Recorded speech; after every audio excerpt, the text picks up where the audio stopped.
I can say this authoritatively. One person I can put my last coin on. So then I'm more than MPP in opposition to power to opposition is Kennedy Agyapong. Kennedy Agyapong was a young businessman, a young guy who came from a humble beginning. What bread, what tall dog chase, what tom pick any sound money. Nanko point at one network or piano. Or copiamano no born home day. The new patriotic party.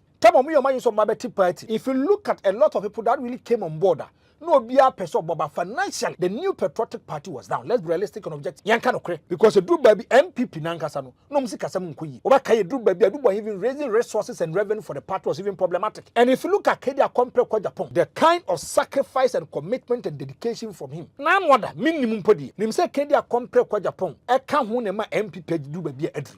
Ah nipa otimi ni companies kosia wa ekwaje 1992 yes, super. So or the boy I'm MPP party for into a podi fra. Let me state this clearly. Say, my contribution to the party, you cannot ignore it because anytime we are in opposition, that is when I work hard to bring the party to power. One person the man akani na slim for na sorry so montias na mo ho na mo fi asama ne yaka ne sa e wo ye okru and one person che say NDC party na zongo for party ana that's the own party. No, I want to ask them NDC for party no enter for party ana we have Akan and other tribe in the NDC issue ne dey issue ne anyina so bati so mka ko bo Akan din say na me ba Mampong ho no mate Mampong ho no is it an a fair say is it a northern density population area. Yes, Asante Mampong. Yanka se enta for. Asama no mo kan. E to dan kofo kra obo mu kakra bia na akwa problem. They say me krom wanchi do. There's another problem over there. There's another problem. The NDC for ne aso mo ye campaign no. And so mo catch mo nkofo aso mo nkofo nti campaign aso mo ye campaign. Na nkofo bi so mo nti ase ya mo krom fo din ni sa he ma me nka asam kire. Wo ye NDC ni na sa wo hwe me na awie ya. Tie ni ye. Ebia campaign amoya mo nti campaign mo hu say mo nko afford the machines asisi car so eno mo boy JM is the hope he gives you hope na mo di ache na gbangban to gbangban na mo di ache and some mo nko afford ke bia mo antia sa mo to abade mo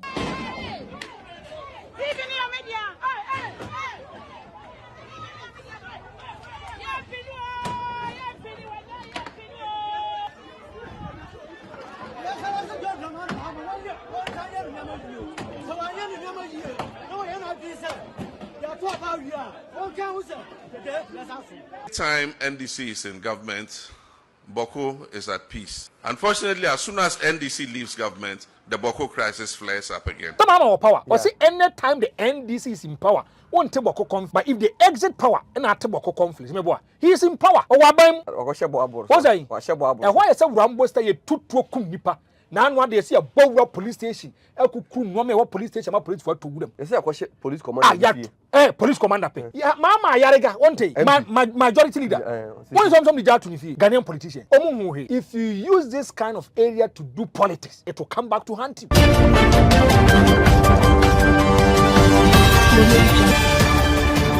For my kwaba, something about transit at the back channel. So I say a solid TV. Me din at the Shaibula CC. A production no at the free Ghana Ken studio. We are internet at home this one. Come by be the content and bro.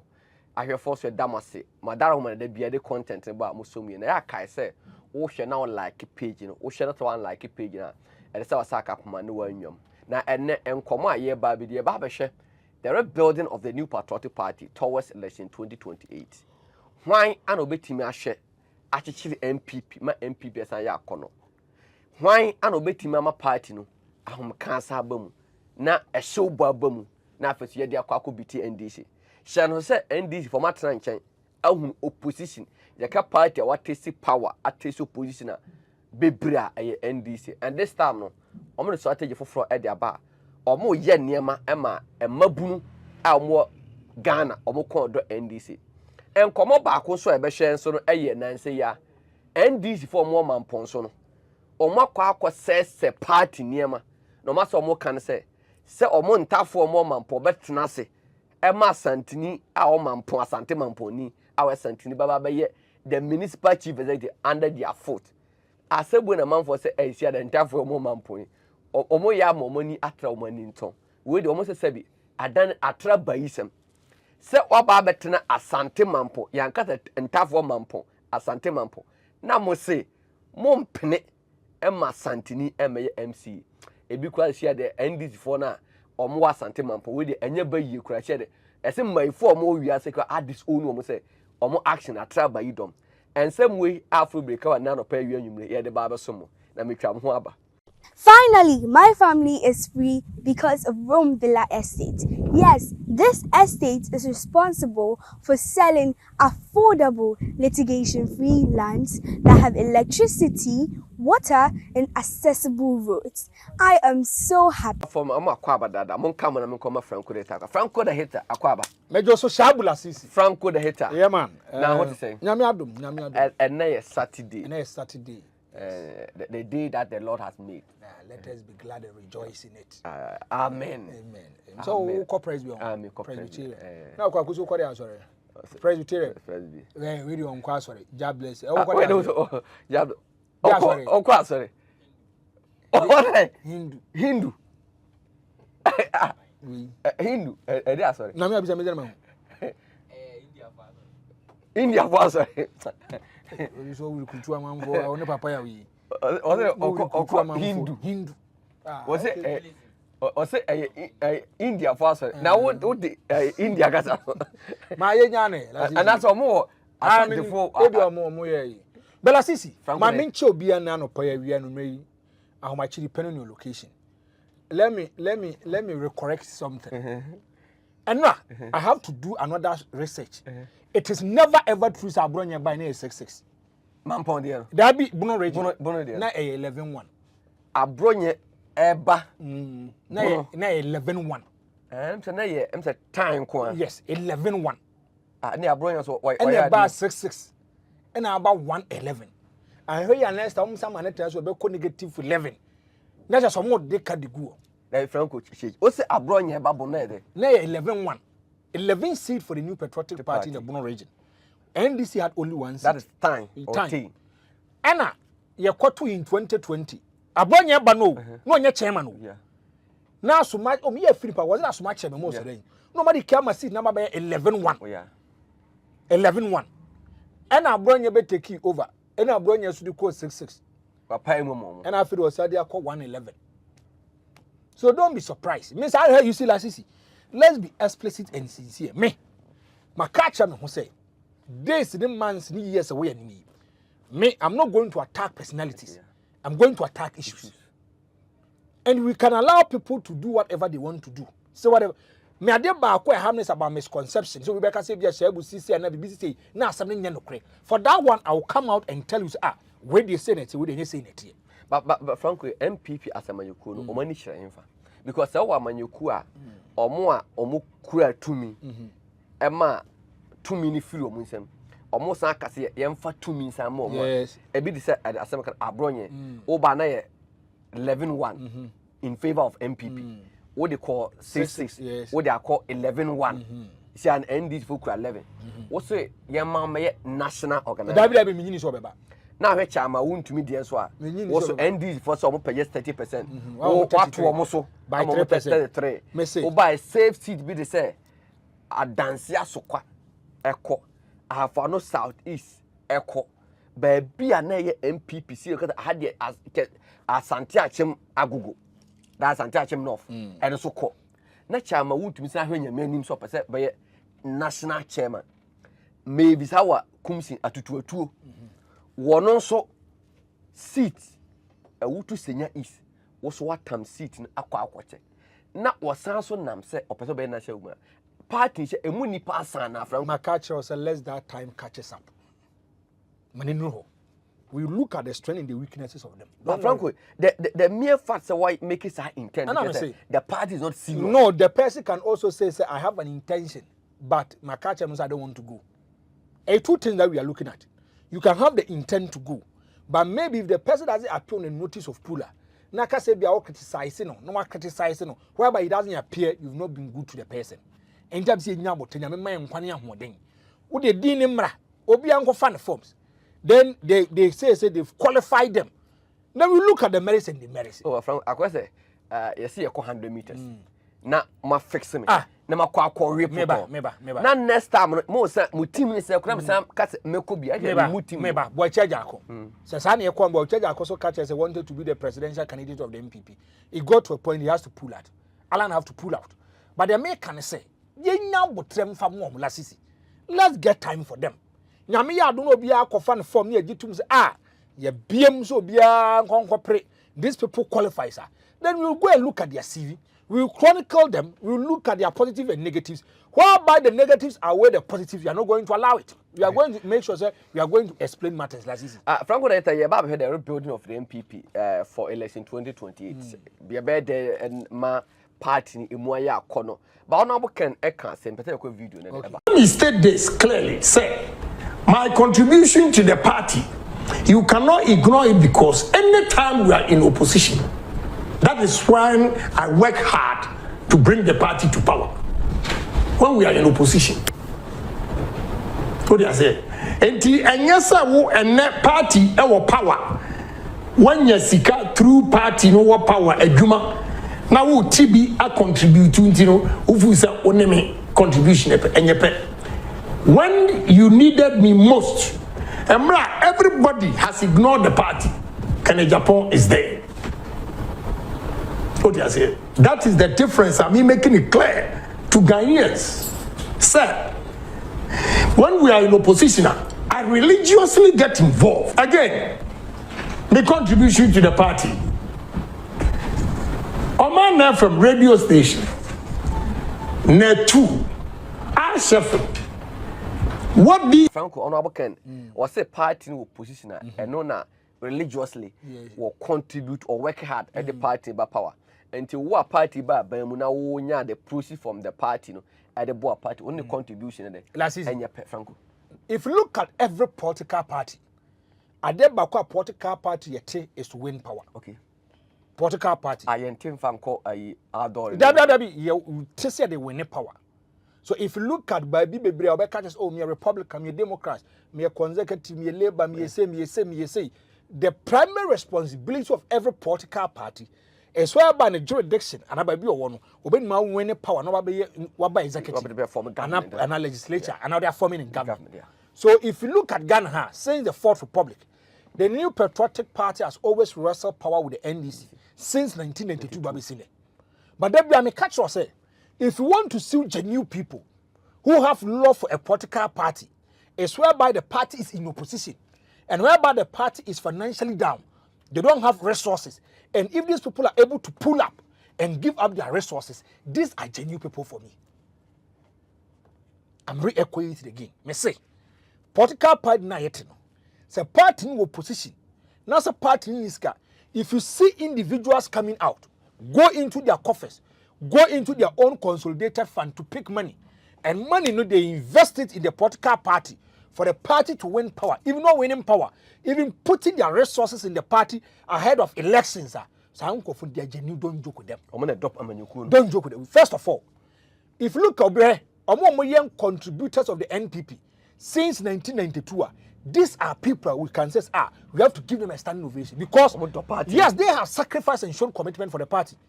Party they say no money capre. The NPP party no money capre since 92.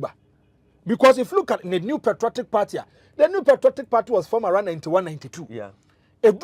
Nobody even know the destiny and the future of this political party. The party, but only run is echo contest. What you say? And you could see that people love interest for the party, but liquidity, Jananka said the board party, they sacrifice no commitment. So if you look at the NPP, we are show commitment for the New Patriotic Party.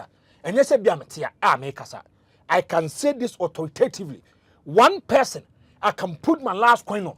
So then I'm more than MPP in opposition to power to opposition is Kennedy Agyapong. And I want to break it down for you. Okay. Lasisi. Franco. Kennedy Agyapong was a young businessman. Yeah. A young guy who came from a humble beginning. Wa bread, wa ton dog chase, wa ton pig, and sano money na.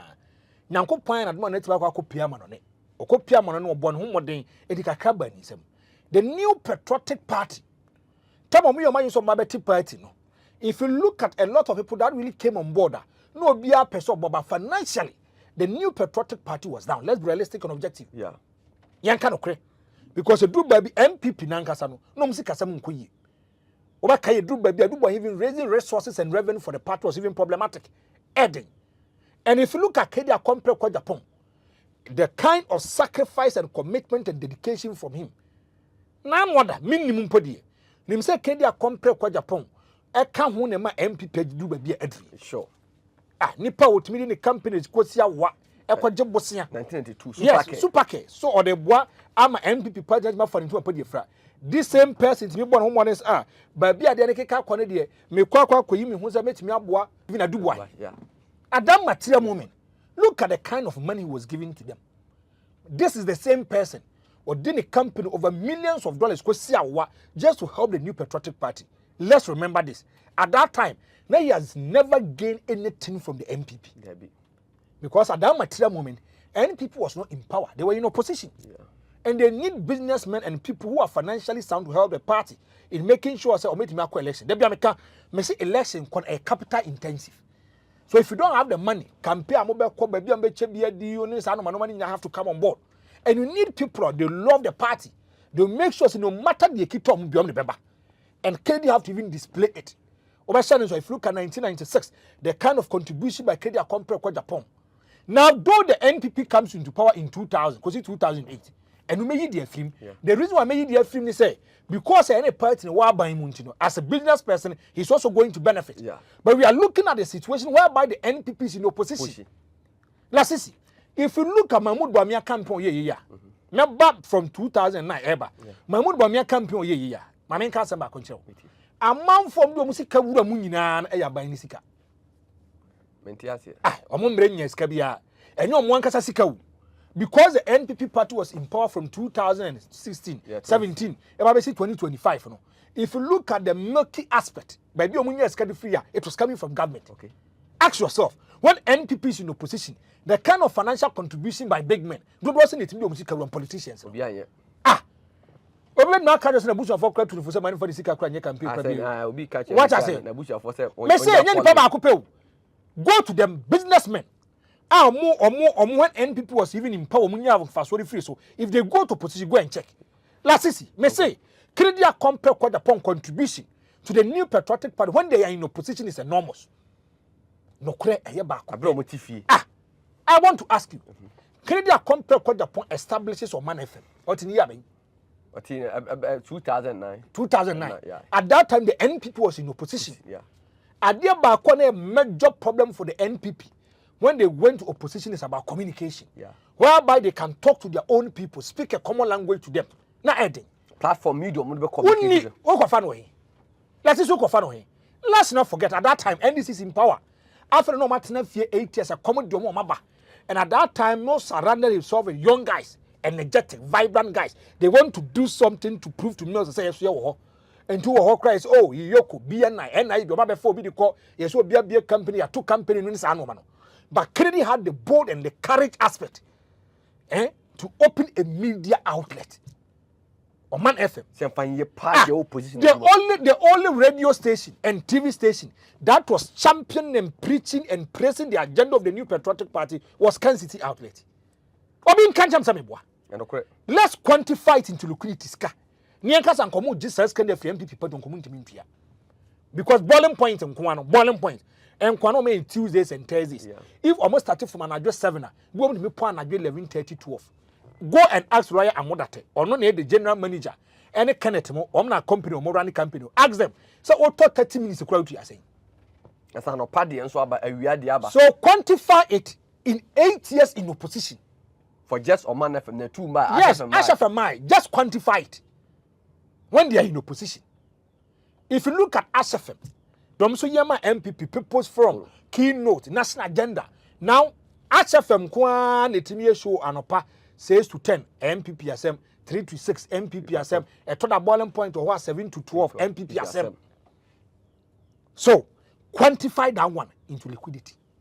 The NPP cannot pay.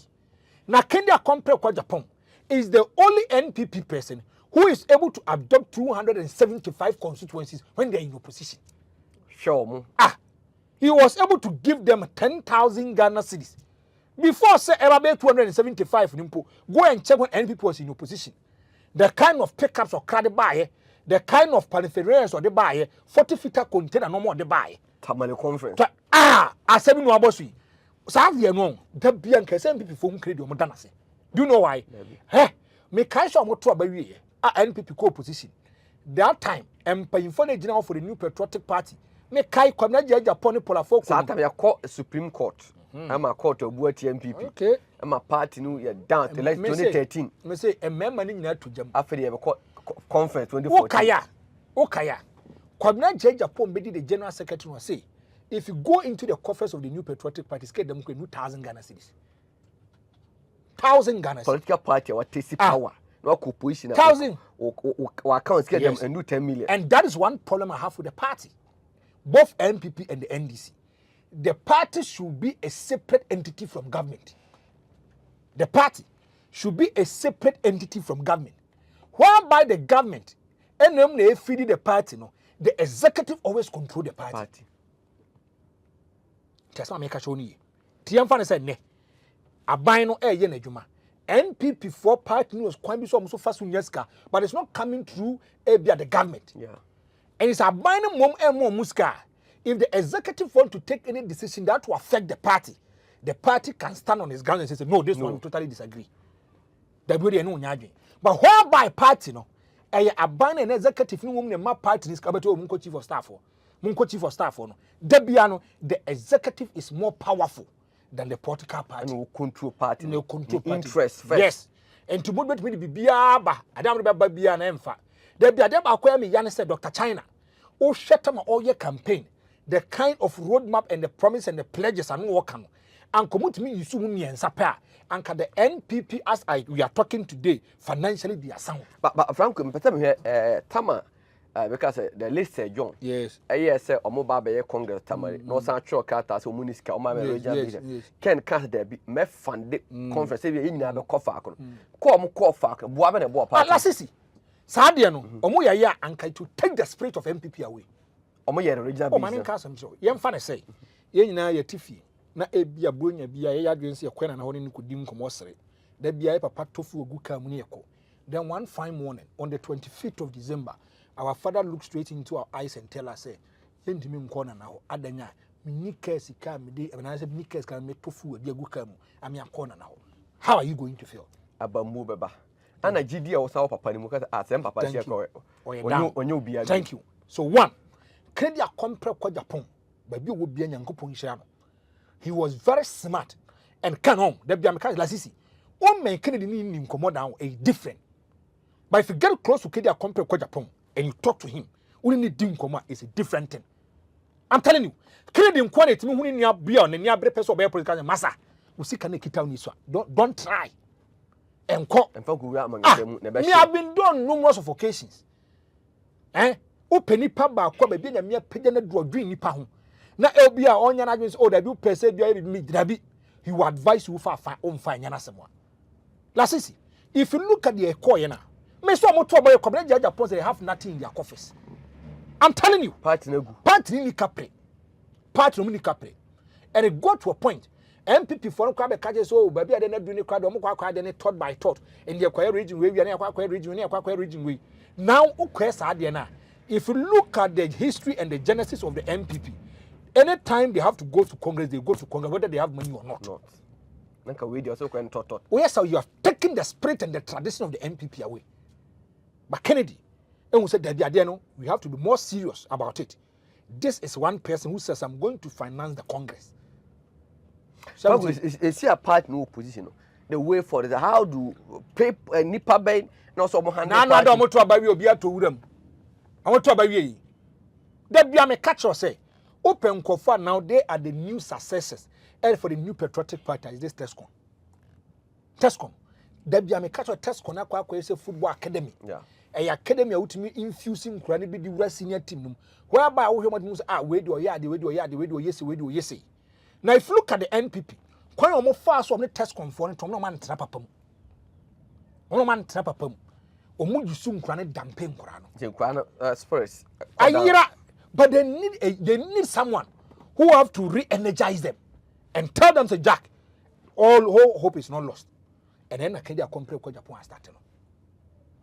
And none was starting. Now look at Nan Wonder or back in University. I was there. Look at how the youth. That test conform. You see,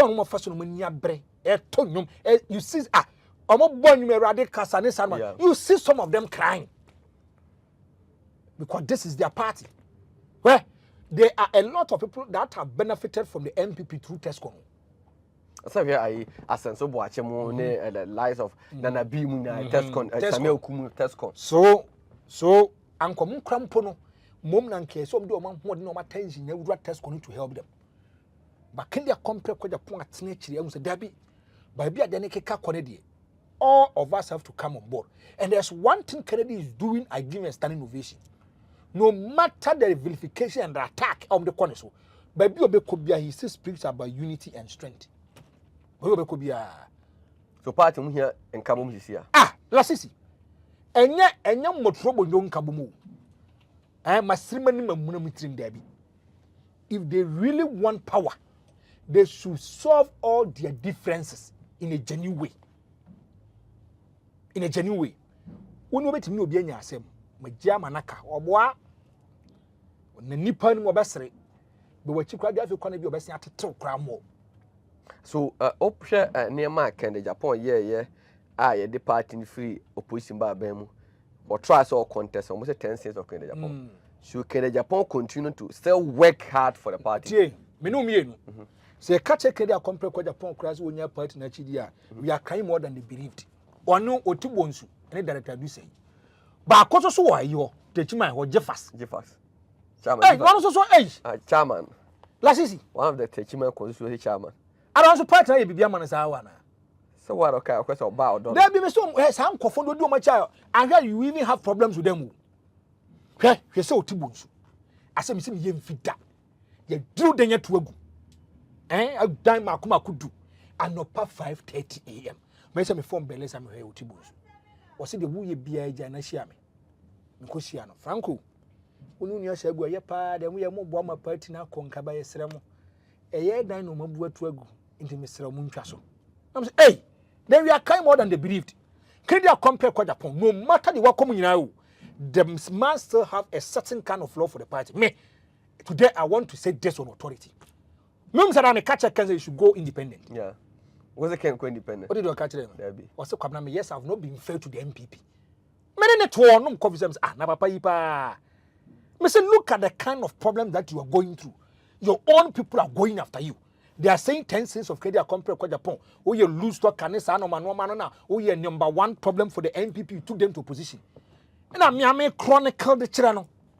So Papa say ni so to him him say no sere. So the party don't go me independent da. Oh Papa, I'm still with the party. Now say hey. O say enyo yen na team. It's serious. That's it. Me mean to me. So I've shown sacrifice and commitment and dedication for the party, whereby the party is in opposition. But my crap pick up 747. Shout you 747. But my company super $3 million. Mama, I eat $300,000. Now if you look at party, no mama deba, test could be me Trieska, amount for registration, me try the momo in the name of the new patriotic party. Openipa Bakwa was able to wrestle shoulders with Anas Anas because of NPP and me can compare Agyapong. Openipa Bakwa do baby, he has to neglect his constituency. Yeah. Now he has to tour the northern part, baby. What me say? My main class I'm me can somewhere before 2016 election. Kennedy Wadam for your friend Kofi Amoakwe. Okay.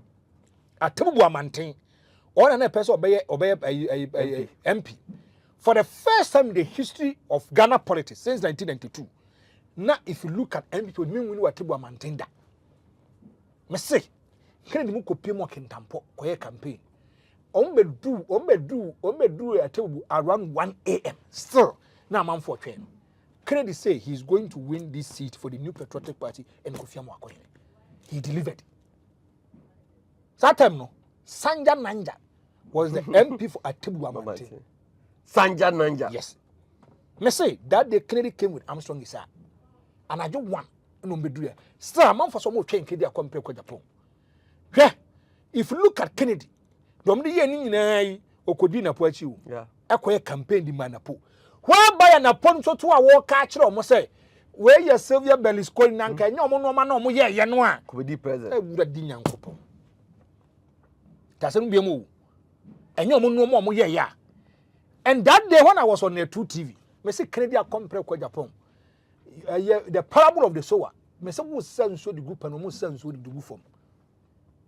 because enkofu a no more de aye wo no. Are you are still with the new patriotic party? I'm really surprised and shocked. Let's see. Me say, if you look at the country, after the NPP stand opposition, as I make actually two, be at the Nisika with them. They don't know when the NPP will come to power. They don't know. And you see, if you're in opposition, I would do Sikano and Yakavo, never ban Hosono, no better than a beggar. Scan a bessa. Scan a bessa. Who you free, ma, who you free, Nebessa. But open MPP for some cooking was whom will be his cardia moment. Franco data, me pese, young course a video from Mampong, Emra.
I say, President John Dramani Mama, war yet make a nomination or nominating Mampong for the various MMDCs, Municipal Metropolitan Chief Executive. The Mampong Cradi, when you're moody, and they say, Zongo Fui, also much to say, Mahama Peso Bubia, 1 year Zoom winning or Santini, or Matthew, so or Peso or Boyam.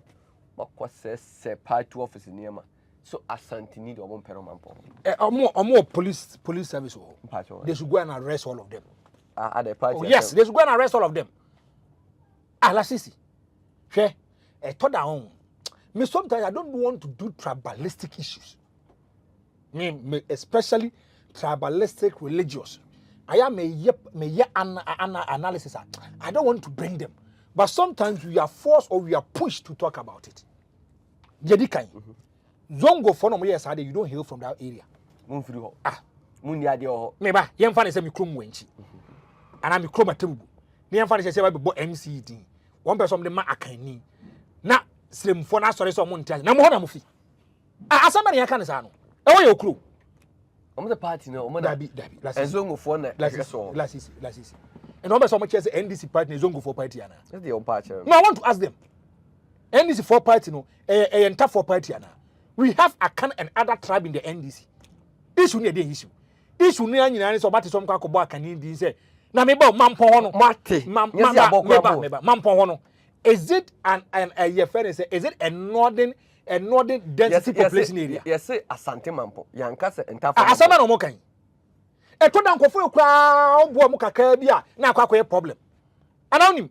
Say me krom wanchi there's another problem over there. But there's another problem. Omo ankase bia nipa omate se mama ebo ni din wo ye incompetent no simply because bra omo se omate se bra mahama bebo Asante ni me say asem je kofo kan don joke je kofo se da be woni amba no wo ye swearing in adana na wulu su votes obi kwad me cast water dia wo chen cry any time in trouble cry money bim he akoy wonye guy any sa no ma no now you see abend dey akako anytime I bet trouble, we Ghana I don't want to push a NDC for one. But NDC for then escalate. I meba. The NDC for no. As a more campaign, and some more catch some cover some for campaign as some more campaign. I don't know. Mamma say, because Nanado buy. apart from the regional security coordinator na Delta Force or Pamono, yes. and a almost preferred candidate, no, ya farmer. Ebia ye obo bi omo tumi press conference yes you say na do boni person here but man who say and I say see nya menka say yes ye bo wura party office ese party niema te say NDC for the timi ko yi party nkonya e bi gu abon no mo na me te say dwabe ho ba bi so yes eso so makwa akobubu bi na na ekọ kumawu makwa akobubu bi e dey life na no ada dwoma ma eche positions yi ena nkofo bi so mo ntia say ya mo kromfo din ni sa he ma menka asem kire wo ye NDC ni na sa wo hwemi na awie ya tie ni ye ebia campaign na mo ya mo nti campaign na se mo hu say mo nkofo di machines asisi sika so eno mo boy JM is the hope he gives you hope na mo di ache ena gbangban na mo di ache en sama mo nkofo no ke bia mo antia sa mo to abade mo listen to the NDC was say one he is going to John Mama na Ekasa is going to make sure say he is going to set a record whereby he is going to live by a lenient government. Yeah. Was say the ministers are cost really 60. Jabuti 60. Tell me no more campaign no over millions of people. But now there's some more say they have to sacrifice some people. Yeah. For the sake of the country and the party. Now mama check position ache boiling by boy MP kwa money bi. Yeah. Just not make catch no. Boiling by boy MP. Wa money bi. Kwa jobo position be wanya. Kwa jobo can the pass of born home Asante Mountain once. What is what being an wakasa? Go and look at Chachuche Katamin Sampa for now no other Masamba the court was your own positions be. They are there. But to say NDC force there be ya more Austin the Kenya as so MC. Hey, ya antias any akwa soja masa e nkran a childish behavior. Esu ni mfa so. From other police for nchom. Another party assembly. Any assembly. Party assembly. And every crime is a crime. It doesn't have any party colors. Yes, police for Majuan say you protect lives and properties. This is a property for the National Democratic Congress. But hey, like this, my main candy back. Where? When you are moving northern part of Ghana, no. Sebi. We should not do tribalism. Shaibu, how can you convince me and tell me, say, what Babetna will be assassin? So, Nipan assassin. Nipan is a bobby new friends and Nipan assassin. So, one hour of one also. No one about what about or trouble. What about the improvement? I mean, so I mean, to are you not surprised? And I could be say, oh, yeah, the Zongo cockroach charm on the yes, massa. I saw a patch on the pushing the question. Young father say, Ebia came me, maybe about a book came me boss with now, young father say, Ebia, Mansia, I don't even want to use my Ebia Santini be womb. Name father say, Ebia stream ni be womb. Now, slim for about Bonte say, or man for Muslim Nina, or Montiasi. Hey! How is this possible? Ebi oba appeal say mon fa ma ye nua sem ni because be a party no esim foko na dominate. O ka say okay betia. But say yem percent ni. O ko dia. How is that possible? Hwe ye okuruma. Me kai okoba bi ti say atebua. Atebua kro ni abunufo kro. Yeah. Say abunufo kro. But ye nua no mo free sem ba betena ho. E no mo doso. No mo kro nso. Still, it doesn't eradicate say you mo kro. But friend, last time me can say na man for me say ho. The man baumia. Enya problem no e wo soro ene de esi wo mampo no ye ka omo a omo ye racist a e ntafo za entafo payi mu chen wo bi da bi na franco hwe ye tia ana law nu salansa a typical gonja nya brante na nado nominating no as MC tafo tafo ye anasantefo kuro ona santefo no sorry na wo akwakotra mampo Mundu 20 ho. Se say kwa class na de che Mampong ho ka mun samo niam ankoy. Se say kwa do say the problem say akọ regional minister mpo. Am say regional minister mom na hihye akire edin om de ba ye entafo bi din wo regional minister mo ya yi om nyina din afiri mu. He prefers an Asante person. Aba. Ade na ekoso. Franco, are you telling me say sabi Asante for mo to aba e ma NDC o Mampong. Omu so che entafo mo to aba. Meba Asante for na to aba ma NDC o Mampong no. Ebi so Asante ni bi wo mo to na ba ma NDC. Yes. And that person also qualifies to be the DC or the MC over there. They should allow Mama should be in peace. On one case, you need power preference over to year. What is that problem? Franco here. Oh, me say kwada ibu ni. Yes. O mampeni obenumti obi a the local government was in consultation with the traditional authorities. The Mampong bet my cousin another powerful chief is the Mampong. Yes, after the golden suit. Yes, another powerful chief. Or a paramount chief. Don't joke with him. Now say Mampong ko ba bia hwan wo DC o se fe na atom ene da bia de ne mfa ho da Franco Franco di omo ye no me am kromfo no ba di omo ye no omo anya ade me to point na say but don't go to that tangent. Franco me say di omo ye no agree perfectly agree with because you for you to go to be asa that was say me mpese ye tio e bia onye competent dia but say person ni what be that and your man anya ade and they should not even try it at all. na asokoro Mampong he the late ba bi onye ba bi o kan asem bi na manfo nten so wo say won na asokoro Mampong de o man tafo me chechire kuro ho o say o mosuzungu ye wa aboabo wo say ho de asante di fie ni esem ni betima beto asase ba say ye ma kwan say be ye zongo enclave ha say de entafo nkwa na beto asase won de won te ase and people didn't understand wo say so mo kwotena faako almost style of living is different or sabi when near maybe omo ntia se ente kumase nyate no kra ne ye kan sabi ye to no ye ntafo ba Franco uduru aboabo kwanya aboabo omo chechira aboabo speed ramps bi omo ye na aboabo uduru ba bi zongo area bi speed ramps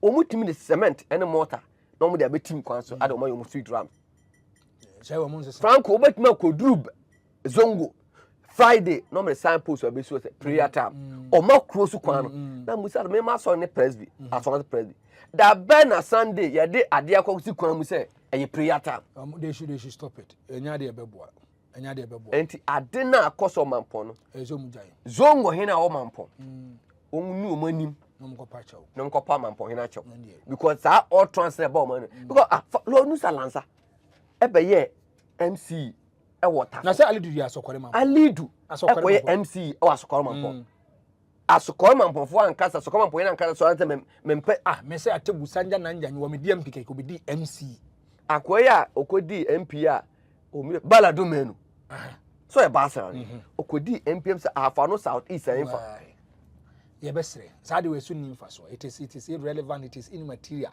and it's animal esu nimfa so ba ko kra mesre lasisi Franco Leda me di wi amount if you never throw in the towel. Anytime NDC is in government, Boko is at peace. Unfortunately, as soon as NDC leaves government, the Boko crisis flares up again. Why the Ramaka? Today he's coming back to hunting. He's in power. Some amount of power. Or see, any time the NDC is in power, won't take Boko conflict. But if they exit power and not take Boko conflict, he is in power. Or wabam. What's that? And why is a Rambo stay two kum nipa? Now one day see a Bow police station. I could no me what police station, my police for two them. They say police commander. Police commander pay. Yeah, Mama Yarega, one day. I mean, I can say majority leader. What is something to me fee? Yes, so a hawker or mammy among pushing. And our pass you could say, and some problem today. And she's here. And as a Mama Yara quite catch your must say, oh, yeah, or catch your must say, yes, or won't trouble in NPP. The Sata will can only so mammy. Mr. Politicians, Ghanaian politicians. If you use this kind of area to do politics, it will come back to haunt him. But Franco, Boku issue, no, I only praise the Dabako or Metom once. What are you? Or Metom because Franco, or Marco in 1965 hours or Metom. Franco, me say, Jai, here, Bokunkwana and Kula in Surutu. Me say, Boko phone. And one pie, I did one empire, but don't worry yourself. Or Marco in 1965 for Hoba. Or Montimu solve one problem. Now, one pie by the rest of another one come on phone, sorry for anyone. Babi omutimi kuma commercial bank close.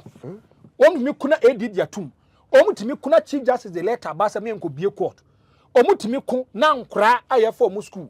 Eye 850 ene mu 15 penny ko school. Entom do mu nso nyansa. Na Frankly, another I get to warm for Boko say omunya omo nko na monko. Ombia me ya. Ye wi ane asa ni taxpayers sika akohwe wo. Na anu na chimi soja ni fine man bi say wakowu. Waja ne yere ne makoko. Chabla sisi ye bobi tuo. Nani ese soldier for ayi police for oh nan madam for bi pa la sisi wo free sunwan ko Boko side ho oba boni tuo kuno. Ye se ma bass na gina na bass ni gina ye mu nyina sisi ye ene ye hwe mam police ni kozie fafo yi tuo na mu tenten. Adai enti omo no da bi omo ba news mu a ye se de curfew ato omo ba news mu a ye se enti omo mfare kra kakra omo mfare Abusia for ai me come asem ye me ne din de me na botam nyame din pa chafi na ekro ye ba ne ba be discuss topics and after na bokwasma me ma because they are not ready for peace and the bien we be church wo mate ase if say to ba wie the first travel outside a Greater Accra by John Mama was to Boko. Say no was taking steps na fa na mfa. Wo say was taking steps. Okoy no mko didi nkomo no ka chon so osere omo. Omuma bibia anya yi. Omu wie Ramadan yo mu yi. Ena John Mama san po match was dodo na ye nkramufo. We die. Mu hwe Ramadan ne mu nyansa ntokoyi. Akwa se madam fu bi. Mo ye kramuni, onu obi nya problem no mo ye fasting. Na akwa ne timi ko Kristo ni otimi ko bo akwa ne pe masabra. No ka jan se kwaku. Mesrew. Ye fasting. Ye wie be se atiasi ye dedem. Omo dodo na ye nkramufo no. Omo ye fasting na hunse dante. Yeah. Omo wie ya no mase atiasi omo elements nim. O ya akro no what de tuonto ye nipa mpe. Hey, let's see. And what bro ho. So down academy so dwane fa ba bi ko fa aka de. So usuro wuo. Franco. Me say obotimi tutu a. But the one like say onim. Ade e be che o mako a omunim. Ye wo school mboko sek. Man pusi for be twen, man pusi for nkola wo school ko. Kusa de for be twen, kusa de for nkola wo school ko. Na ka ye ahoho afi kuma se ko school Franco. Me say. Na ba ku bi amete ye kura obi ni ne bat bass ni twafu agu ho ni asoja de agum. Because of chieftaincy. When elections, because of chieftaincy. Almost all theater because almost it's not that rich like that of Kuma Asante Asante do but okay. They say me ba they say no e asase won omo ko anasa hensem. Say asase. Hensem bi about asase. Say I ohene no by bi no te. Uncles bi no say high or claim say na dia. And the asase nya ohene no e asase. Say obey boko hene a we now take care of all the but in this time friends boko na aba ntomo hey ene akonya de nkete so tumfo de mu de nka amato grenade ni na oho nka ne nka mom de grenade ne yi bomb be sesha man for one hey but they should understand themselves say me my brother masa me nka o masem bi and I don't know see ano omo reason because at times I don't want to speculate say what the abane kana so muntia abane or the omo say omutimi am say UN for more sad no United Nations temo timam kwam kwa one of the ceasefire ba di bia ko mo better one man say mo da mo fanko o de nyame ya adoma man yeshia yonu wakasem bi yonu wakasem bi I'm highly disappointed in him as the IGP the okasa omo police laws na asema okay mfaso be ne wo na mo ja doka no eni onko alavanyo ne akwanya alavanyo ana waso ntizo eni nkonyafo no enkwanta ho no onso kum ni papa onko no nkofa bi no nchiri ga na onpe am robbers fo nyina omso nim tuoto ne mfo mu police but I said no is it and what kind of money adwuma nto moko me say na opana ka to youth money adwuma nto moko na se mo kan no no kore onko ha nyina nkochinya hwe criminals wo ga na nyina omuni adwuma ye ne mfo mu police ni sojam yes de be kire say boni di ne be ja ya yewnu e boni dia na manfo tupa adan yewnu na e kasa the first public yewnu na e kasa appearance the first public utterances me come here video na me ra ho me kasa bi say ye de enlistment be ba mo na so or say from Kumasi Accra so you're not looking at competence people who show commitment and dedication to the service a man for willingly they want to work mumpe say obi continue with it enemy ba wonu so moya say racism anonym omoya say it even go against the constitution of Ghana go and check equality because oya ni sadia then it means that you are choosing a certain kind of tribe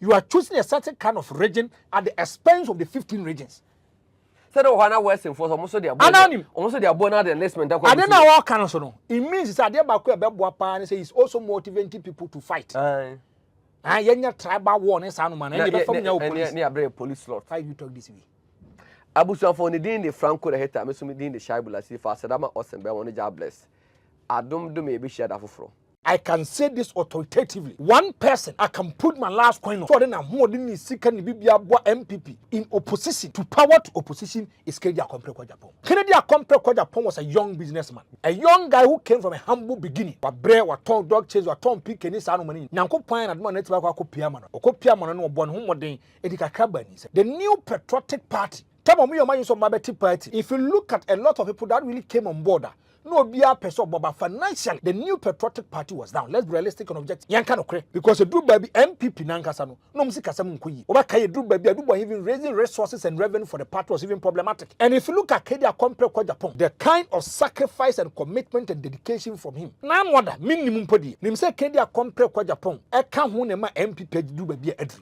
Ah, Nipa ultimately the companies Kosia wa Ekwajabosia. 1992. Yes, Superke. So or the bois, I'm a MPP president for into a podi fra. Let me state this clearly. Say, my contribution to the party, you cannot ignore it because anytime we are in opposition, that is when I work hard to bring the party to power. One person the man akani. Na slim for na sorry so montia. Na mo na mo fi. Asama ne yaka ne sa. E wo ye okru. And one person mo say NDC party ne zongo for party ana. That's the old party. No, I want to ask them. NDC for party no. Enter for party ana. We have Akan and other tribe in the NDC. Issue ne dey issue. Issue ne anyina ne so bati so mka kobo Akani ndi say. Na me ba Mampong ho no. Mate. Mampong ho no. Is it an your friend say is it a northern density population area? Yes, say Asante Mampong. Yanka say enter for. Asama no mo kan. E to dan kofo kura obo mo kakra bia na akwa problem. They say me krom wanchi do. There's another problem over there. Okwa tebu there's another problem. The NDC for ne aso mo ye campaign no. En so mo catch mo nkofo aso mo nkofo nti campaign aso mo ye campaign. Na nkofo bi so mo nti ase ya mo krom fo din ni sa he ma me nka asam kire. Wo ye NDC ni na sa wo hwe me na awie ya. Tie ni ye.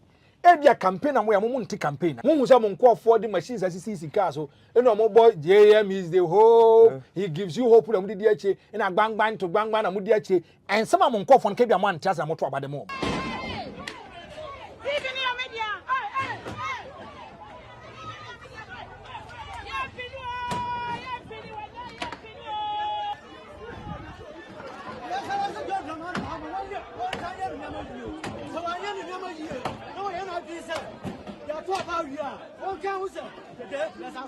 Time NDC is in government, Boko is at peace. Unfortunately, as soon as NDC leaves government, the Boko crisis flares up again. Come on, power. Or see, any time the NDC is in power, won't take Boko conflict. But if they exit power, and not take Boko conflict, he is in power. Or what's that? And why is a Rambo stay a two-to-kum nipa? Now one day see a Bow police station. I could no me what police station, my police for to them. They say police commander.